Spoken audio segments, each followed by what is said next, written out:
Assalamualaikum warahmatullahi wabarakatuh. Saya Felicia Fasya Alvara dari kelas 5 TBIA dengan nomor induk mahasiswa 1917404048. Di sini saya akan menjawab soal ujian akhir semester untuk mata kuliah pengembangan kurikulum. Oke, langsung saja. Soal yang pertama adalah jelaskan perbedaan peran guru dalam pengembangan kurikulum pada model administratif, model grassroots, dan model campuran elektif. Oke, yang pertama adalah model pengembangan kurikulum administratif. Jadi, model pengembangan kurikulum administratif itu model kurikulum yang menggunakan prosedur dari atas ke bawah, yang mana pejabat yang paling atas lah yang sangat kritis terhadap suatu kurikulum itu bisa saja disebut dengan lini staff ya, atau top down, karena dari atas ke bawah, dan juga sebagai line staff procedure, di mana tuh yang paling kritis adalah dari pihak tingkat paling atas atau topnya, yaitu pejabat tinggi.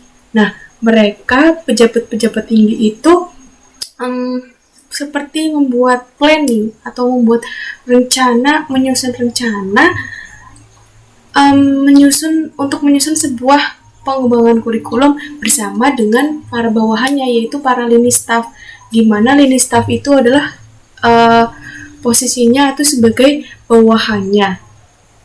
Nah, di situ dari pihak atas menyusun rencana dengan mereka meeting ya, mereka mengadakan pertemuan untuk membahas susunan kurikulumnya nanti seperti apa, materi-materinya yang akan digunakan itu seperti apa.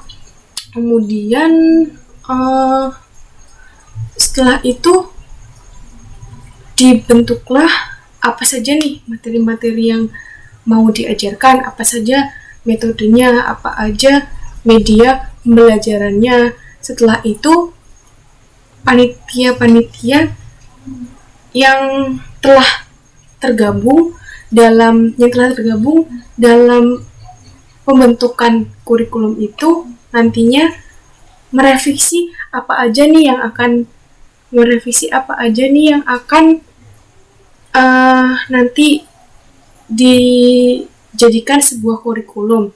Lalu nanti staf-staf itu yang mana guru-gurunya nanti akan menyebarkan ya, akan menerapkan kurikulum tersebut di kelas yang akan mereka ajarkan, seperti itu.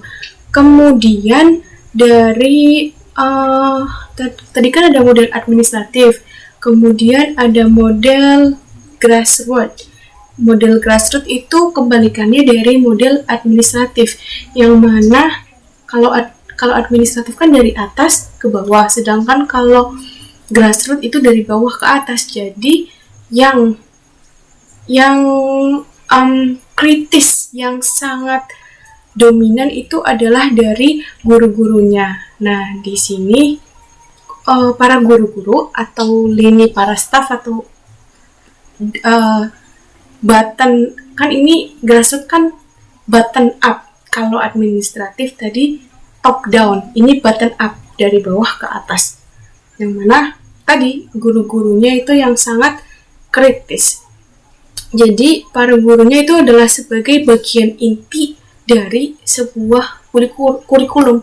Mereka itu perannya sangat-sangat penting dan sangat besar. Nah, di sini tuh para guru-guru itu merencanakan, menetapkan, mereka tuh terlibat dalam proses pembuatan kurikulumnya, dalam proses pendistribusian kurikulumnya, seperti itu. Dan para guru itu sebagai inti dari model grassroots ini, karena mereka selain menetapkan, merancang kurikulum, membuat kurikulum, mereka juga mereka juga yang nanti akan menyalurkan kurikulumnya yang akan digunakan oleh para siswa. Nah, di dalam model kurikulum grassroots ini, para guru itu dituntut untuk sangat profesional ya, karena mereka yang nantinya akan melakukan kurikulumnya tersebut. Nah, selanjutnya tadi di soal apa ya tadi ya? Tadi tentang model campuran ya. Nah, model campuran. Dalam model campuran ini tuh itu ada yang namanya kurikulum 2013. Nah, kurikulum 2013 itu adalah kurikulum campuran atau eklektik gitu. Kurikulum eklektik, di mana pada kurikulum campuran ini ada beberapa hal yang akan nanti dibahas. Yang pertama adalah tentang kurikulum humanistik. Sesuai namanya humanistik, berarti tentang si manusia itu sendiri, di mana kurikulum di humanistik ini yang ada di kurikulum campuran. Kurikulum campuran kan berarti di dalamnya ada beberapa kurikulum yang di-mix gitu. Yang tadi pertama ada kurikulum humanistik, di mana seorang guru itu menggali potensi naluriah, potensi atau skill yang mereka miliki gitu.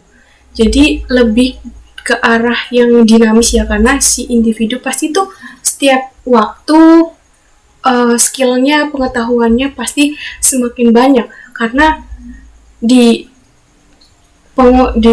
kurikulum humanistik ini subjek utamanya adalah si peserta didik, si siswanya itu. Nah, kemudian peserta didik kan itu pasti punya minat, punya bakat-bakat mereka gitu yang nantinya harus dimunculkan. Nah, di kurikulum humanistik itulah fokusnya terhadap bakat dan minat dari si peserta didik itu. Kemudian di dalam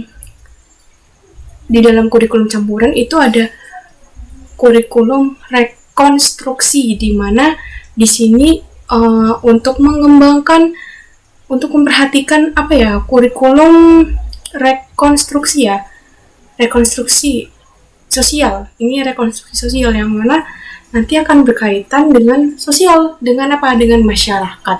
Jadi di kurikulum rekonstruksi ini siswa nantinya bisa bergaul dengan masyarakat, bisa dan juga tidak hanya masyarakat tetapi sosial, politik, dan ekonomi juga, supaya mereka bisa terjun langsung, bisa tahu apa aja masalah yang ada di masyarakat, ikut berkecimpung di dalam masyarakat, supaya mereka ada bekal khusus gitu loh, ada secara langsung mereka bisa belajar, bukan hanya dalam teori aja. Nah, selanjutnya pada kurikulum campuran ini itu ada yang namanya kurikulum teknologis.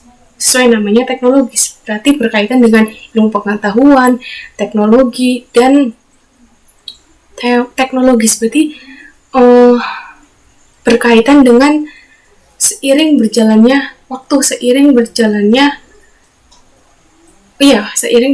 waktu. Nah, apa sih yang ada di kurikulum ini?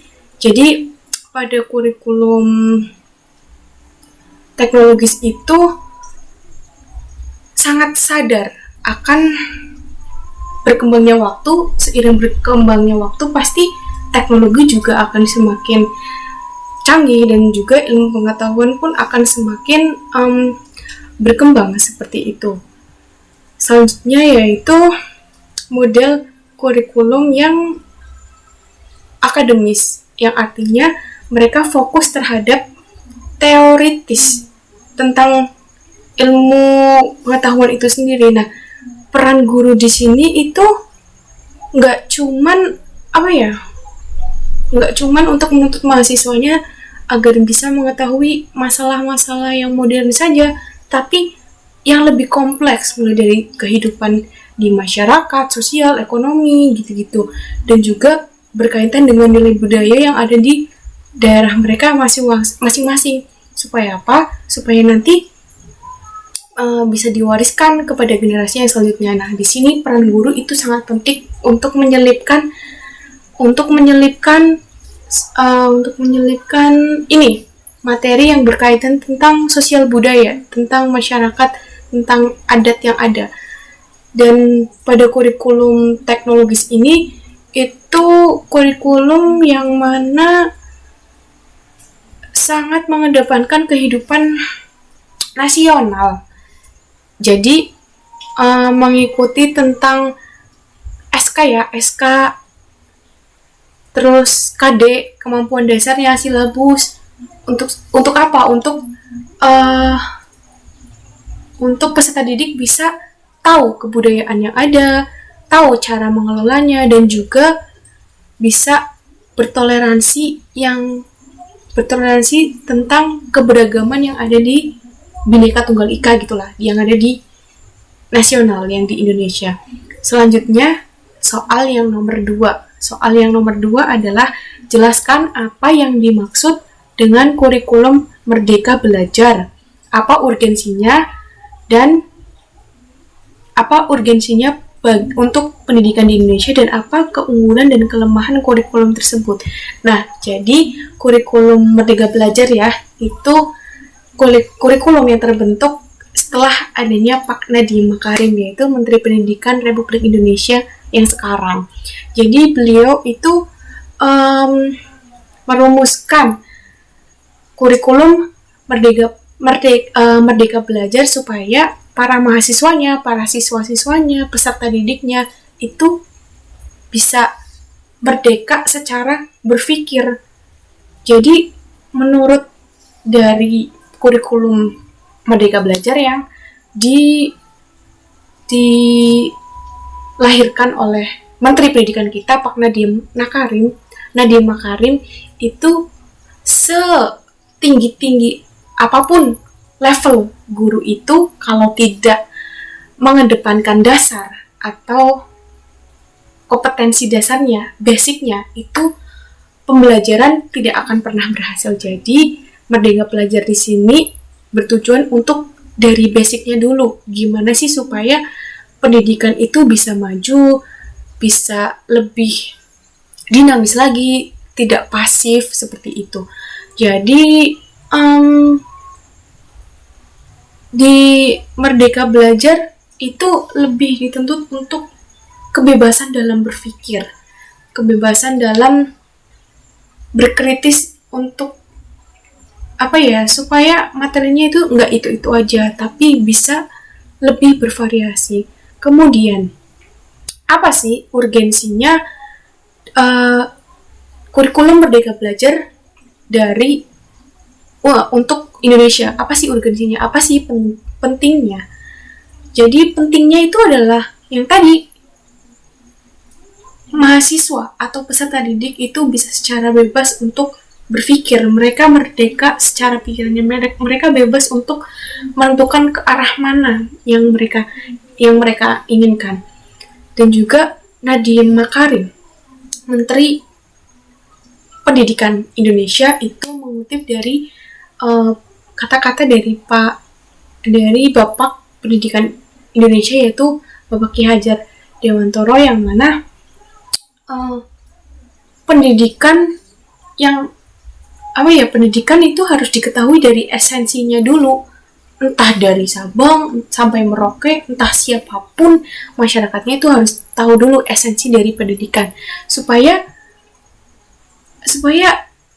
bisa mengakar gitu loh pendidikan itu, tidak hanya tahu-tahu aja. Dan juga yang mengerti esensi dari pendidikan itu sendiri bukan hanya peserta didiknya, tetapi orang tuanya juga harus paham, harus mengerti tentang esensi dari pendidikan tersebut. Nah, selanjutnya adalah berkaitan dengan kondisi saat ini, kondisi di mana pandemik COVID-19, itu pendidikan dianjurkan daring. Nah, dampaknya adalah terhadap peserta didik yang semisal kayak sekolah dasar, TK, SMP, mungkin kalau untuk anak SMA, perkuliahan itu mereka sudah mengerti teknologi dan tidak gaptek gitu loh ya, bisa mengikuti ya 80%, 70% bisa lah mengikuti pembelajaran dengan secara online gitu. Ya walaupun ada kendalanya, tapi yang lebih ada kendalanya lagi adalah mereka-mereka yang masih kecil itu gimana. Nah, pentingnya dari kurikulum Merdeka Belajar ini itu bisa memanggil seluruh mahasiswa agar mereka bisa belajar untuk terjun langsung. Gimana sih caranya untuk menghadapi masalah ini dan memberikan kesempatan bagi mereka untuk bisa sebagai pengajar, sebagai sarana ya, sebagai sarana tambahan, sebagai pendukung gitu, agar bisa mengajarkan kepada anak-anak, agar bisa sebagai pengajar. Dan juga itu memberikan kesempatan bagi mereka agar bisa terjun langsung. Gimana sih nanti kalau di lapangan pekerjaan seperti itu. Selain itu, itulah tantangannya. Karena itu kesulitan yang dialami pendidikan saat ini di Indonesia. Nah, selain itu pada Merdeka Belajar banyak sekali di situ program-program yang Bapak Pendidikan Indonesia, Pak Menteri Indonesia, Pak Nadiem Makarim itu menggelontorkan dana BOS, itu kan bantuan operasional, di mana mereka, nah dari dana BOS itu diharapkan para siswanya ya, para peserta didik yang kecil-kecil bisa masuk sekolah, dan juga para pengajar pun tidak cuma-cuma mereka mengajar, tetapi ada imbalannya gitu, ada gajinya gitu. Selain itu, yang paling penting adalah pengalaman dari mengajar itu atas kesempatan yang sangat langka, itu kesempatan yang jarang ya. Selain mereka memiliki kesempatan dan pengalaman yang sangat luar biasa, skill para mahasiswa itu juga akan bertambah.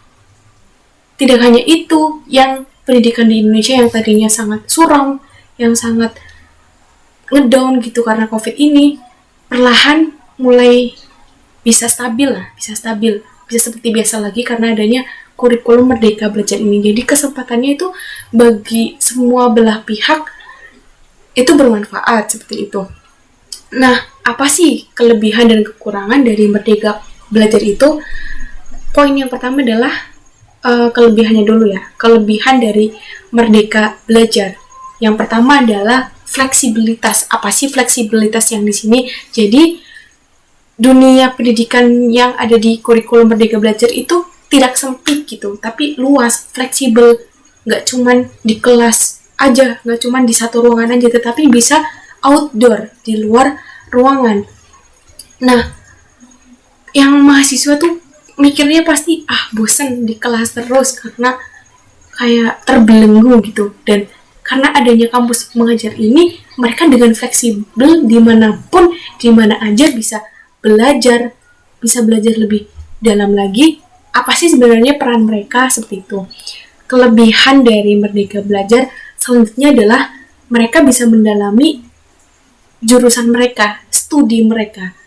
Jadi mahasiswa bisa mendalami ya mata kuliah yang tidak ada di dalam kelas mereka. Mereka bisa terjun langsung di lapangan, mereka bisa tahu, mereka bisa mendapatkan mata pelajaran lain yang nggak ada gitu, karena pasti ada pengalaman baru, ada ilmu baru yang nanti akan ditemukan gitu. Nggak cuma menemukan ilmu baru itu, tapi mereka bisa mendalami, bisa lebih jago lagi gitu. Jadi wawasan mereka tambah luas, pengalaman mereka juga tambah luas seperti itu. Nah, untuk selanjutnya adalah Merdeka Belajar itu tadi sebagai wadah bahkan itu bisa menjadi sebuah wadah bagi siapa? Bagi para mahasiswa itu untuk terjun langsung ke masyarakat.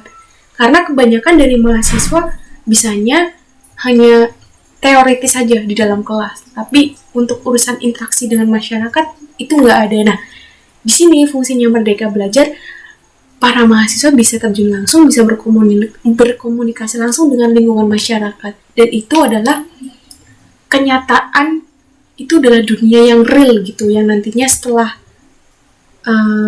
tidak kuliah, itu dunia yang aslinya itu di situ. Nah, selain itu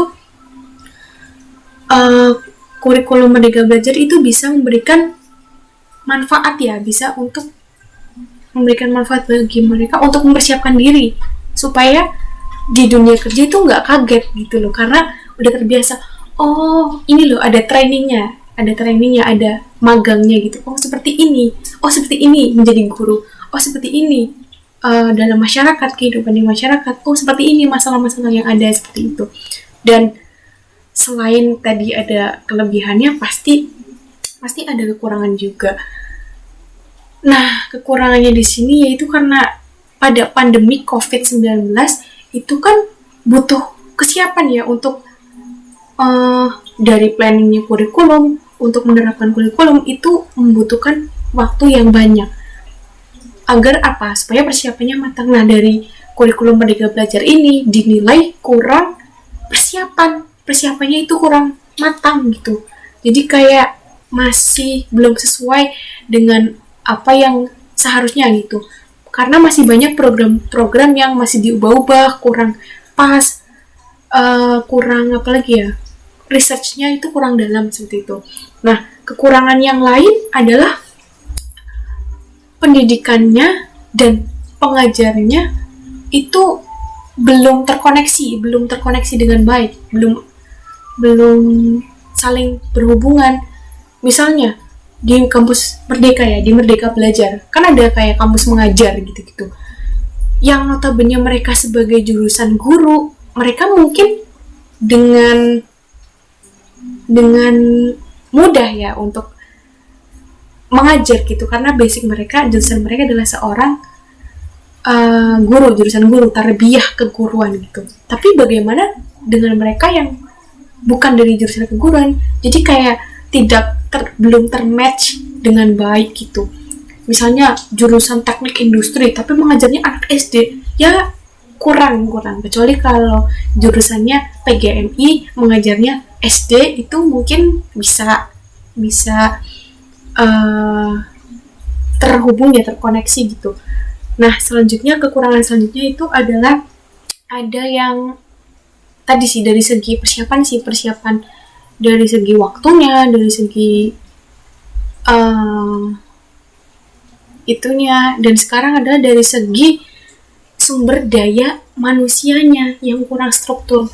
Jadi tidak semua mahasiswa itu tahu dan mengerti sih gimana caranya untuk mengajar, dan ini menjadi tantangan yang besar bagi mereka. Dan untuk merencanakan program tersebut kan membutuhkan banyak sekali waktu ya. Dan Merdeka Belajar kurikulum Merdeka Belajar ini itu harus diperlukan sosialisasi yang matang guna sumber daya manusianya itu bisa tersaring dengan baik, tidak cuman satu pihak aja gitu, yang pinter banget, yang biasa aja gitu. Itu tidak boleh seperti itu. Oke, selanjutnya adalah soal nomor 3. Soal yang nomor terakhir. Analisislah kenapa seorang guru memerlukan RPP dalam pembelajarannya dan apa saja komponen utama yang harus ada dalam RPP, dan berikan dasar teoritisnya. Nah, RPP itu kan rancangan pembelajaran ya. Gimana mau mengajar kalau nggak tahu apa yang nanti mau diajarkan? Nah, ini pentingnya sebuah RPP, rancangan pembelajaran. Jadi pembelajaran itu harus dirancang dulu supaya gurunya tuh tahu apa yang nanti akan diajarkan dan sesuai apa yang harusnya diajarkan kepada peserta didik gitu. Selain itu, nggak cuma dari segi materinya, tentang apa yang mau diajarkan, tetapi metode apa yang akan, metodenya yang sesuai dengan materi yang akan diajarkan. Masa mau mengajar tentang ilmu komputer tapi nggak ada komputernya, jadi harus ada metodenya gimana. Nah, harus ada komputernya, which is sarananya seperti itu. Selain itu, alasan lain mengapa rencana pembelajaran itu sangat diperlukan itu sebagai agar bisa menganalisis seberapa berhasilnya sih peserta didik itu. Coba kalau mengajarnya cuman bukan kontemporer, secara mendadak gitu, nggak tahu kan, tiba-tiba materi A, B, C ngalor ngidul seperti itu. Kalau terstruktur ya, itu bisa tahu sejauh mana sih berhasilnya para siswa dalam memahami materi itu gitu. Misalnya tentang materi aljabar, guru kan bisa tahu perkembangan peserta didiknya itu seperti apa gitu. Kalau campur-campur, dilanjut aja, ya mana ngerti potensi mereka itu sampai mana gitu. Nah, selanjutnya itu tentang memudahkan para guru untuk menyampaikan materi, untuk apa sih yang mereka ingin ajarkan, apa sih yang mereka ingin informasikan, apa yang ingin mereka ajarkan ya kepada peserta didik, biar nggak bingung materinya.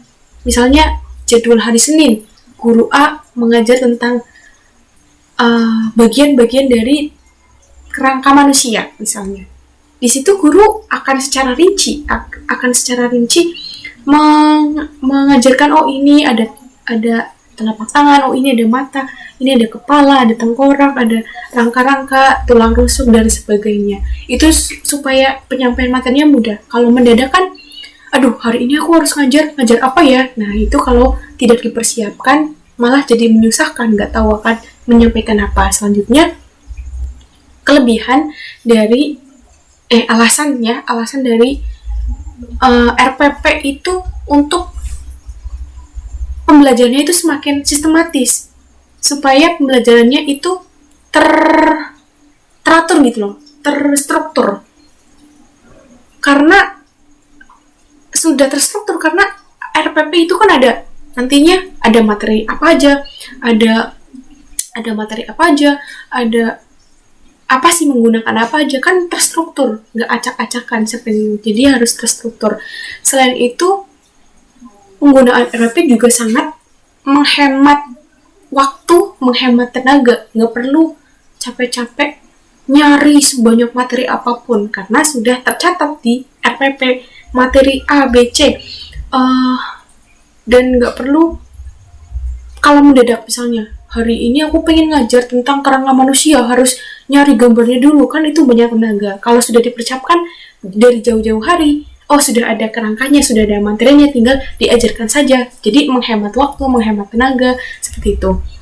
Nah, selain itu, alasannya lagi adalah sebagai bahan evaluasi dong, bisa merefleksikan. Misalnya RPP itu selama satu pertemuan, selama satu pertemuan ini murid-murid sangat antusias dengan materi ini, tetapi mereka belum bisa tentang materi ini, jadi bisa dibandingkan, bisa dievaluasi, mana sih yang kurang, mana sih yang belum tercapai gitu.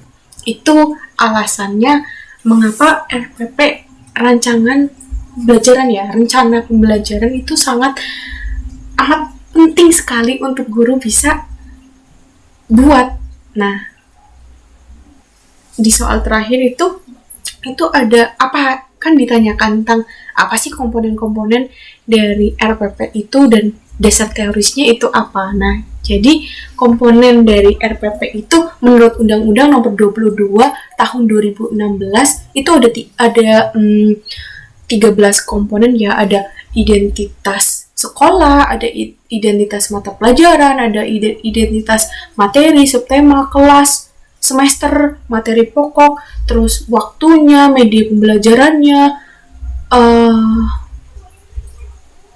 metodenya, nanti langkah-langkah belajarnya gimana, sumber belajarnya apa, evaluasinya bagaimana, penilaiannya bagaimana.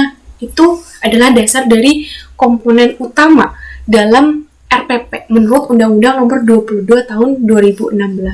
Selanjutnya, dalam kurikulum yang sekarang, di kurikulum COVID-19 yaitu Merdeka Belajar, itu Bapak Menteri Pendidikan Indonesia Pak Nadiem Makarim hanya meluncurkan tiga komponen penting dalam RPP itu, yaitu apa tujuannya, terus sistematis pembelajaran itu bagaimana, selanjutnya penilaiannya itu bagaimana. Jadi kayak lebih sederhana gitu, tidak rumit. Tapi sudah mencakup dari 13 komponen itu tadi. Yang mana pada kurikulum Merdeka Belajar ini itu sangat-sangat sistematis ya, sangat-sangat simpel, tidak bertele-tele. Mungkin sekian jawaban dari ujian akhir semester mata kuliah pengembangan kurikulum yang diampu oleh Bapak Nur Halim. Terima kasih. Wassalamualaikum warahmatullahi wabarakatuh.